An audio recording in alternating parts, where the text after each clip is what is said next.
மானிடர் மானிடரோடும், சமுதாயம் சமுதாயத்தோடும், ராஜ்யம் ராஜ்யத்தோடும் போரிடுகிறது. இவை முன்னோர் வினைப்பயன் அல்லவா? குரோதம், மரணம், குருதிப்புணல் இவை அழிவை விதைக்கும் விதைகளாகும். அதை விதைத்தால் தாய் தந்தையர் சந்ததியருக்கு ஜனனத்தோடு மரணத்தையும் பரிசளிப்பதாகிவிடும்.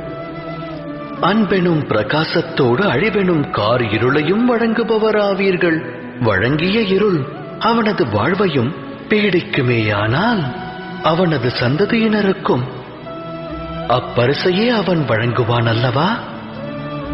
அன்பா அழிவா? சிந்தித்து செயலாற்றுங்கள்.